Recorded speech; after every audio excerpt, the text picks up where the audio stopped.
जियते बाप के पानी नहीं, मरले बाप के पिंडा। शाम को 6 बजे खुशी से चहकते हुए अर्चना पूरे परिवार के साथ वृद्धाश्रम पहुंचती है और खुशी खुशी सबको नाश्ते का पैकेट पकड़ाते हुए पैर छूकर सबका आशीर्वाद लेती है। सब लोग बड़े प्यार से उसको आशीर्वाद देते हैं और पूछते हैं कि वह बड़ी होकर क्या बनेगी। वह बड़ी सहजता से सबके प्रश्नों का उत्तर दे रही थी। तभी प्रेरणा को किसी के करहाने की आवाज सुनाई देती है। उसने पूछा, यह किसकी आवाज है? उसको मोहन अंकल ने बताया, नए आए हैं रामचंद्र जी, बहुत तकलीफ में है बेचारे। कौतूहल बस प्रेरणा उनके कमरे में गई। कमरे में बहुत तेज बदबू आ रही थी, सो अर्चना को उसने बाहर ही रुकने को कहा और खुद अंदर गई। वहाँ एक 60-65 साल के बुजुर्ग थे जो बहुत तकलीफ में लग रहे थे। शायद बिस्तर से उठ भी नहीं पा रहे थे, इसलिए बाथरूम बेड पर ही कर रहे थे।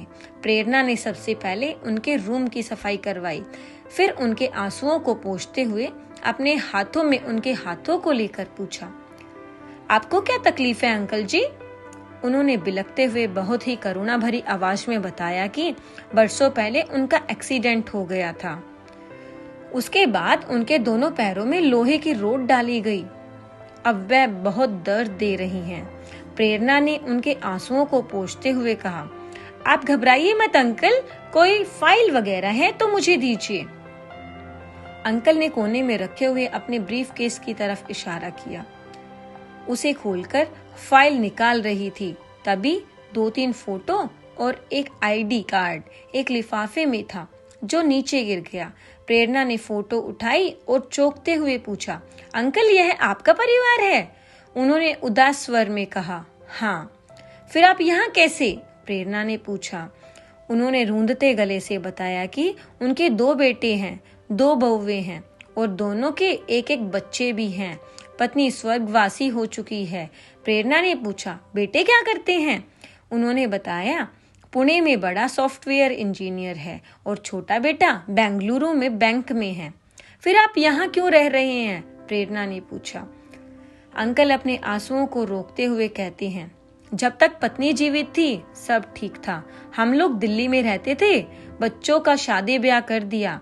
वह अपनी दुनिया में खुश थे, कभी कभी आते भी थे, लेकिन एक दिन अचानक पत्नी की हृदय गति रुक गई और वह असमय ही चल बसी। उसके बाद में दोनों बच्चों के साथ बारी बारी रहने लगा। 1-1.5 साल सब ठीक चला। धीरे धीरे मेरा शरीर कमजोर हो गया। मैं रोज बच्चों को गार्डन नहीं ले जा पाता या सब्जियां नहीं ला पाता था, सो बहुएं बहुत गुस्सा होती। एक दिन छोटी बहू के यहाँ कुत्ते को टहलाते हुए गिर गया। तब से चलना फिरना बहुत कठिन हो गया। डॉक्टर ने बोला इलाज में बहुत खर्चा होगा।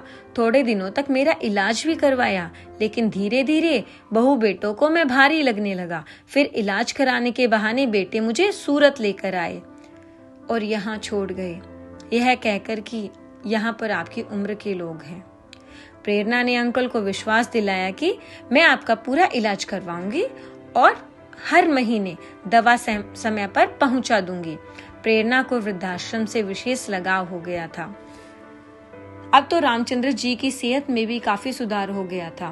वह अपना नित्य काम खुद ही कर ले रहे थे। उस दिन होली का दिन था। सब लोग हर्षोल्लास से होली मना रहे थे। तभी मोहित ने प्रेरणा से कहा, वह लोग अपने परिवार को कितना याद कर रहे होंगे, चलो हम लोग भी वृद्धाश्रम चलते हैं। सच में वहां पहुंचकर प्रेरणा अचंभित थी। सबकी सुनी आंखों में एक अलग ही चमक आ गई थी। उसे देखकर फिर सबको मिठाई खिलाई, सबका आशीर्वाद लिया। तभी रामचंद्र अंकल ने डबडबाई आंखों से कहा कि अगर मैं मर जाऊं तो आप ही लोग मेरा अंतिम संस्कार करना, मेरे बेटे बहू को मत बुलाना। एक दिन अचानक फोन आता है कि रामचंद्र अंकल अब नहीं रहे। सुनकर बहुत दुख हुआ, लेकिन एक संतोष भी मिला। चलो अब वह सुखी हो गए, क्योंकि उनकी तड़प देखी नहीं जाती थी। करीब 2 महीने बाद कुछ जरूरी सामान और दवाएं लेकर आश्रम के ऑफिस में पहुंचे तो वहां पर 2 सज्जन बहुत ही कहासुनी कर रहे थे मैनेजर से। आपने हमें क्यों नहीं सूचित किया? हम वहां अपने समाज वालों को क्या बताएंगे? हमें उनका अंतिम संस्कार तो करना था। तभी मैनेजर साहब ने मुझसे कहा, प्रेरणा जी, यह रामचंद्र जी के बच्चे अपने पिता की शांति के लिए शांति पाठ भव्य रूप में कराना चाहते हैं।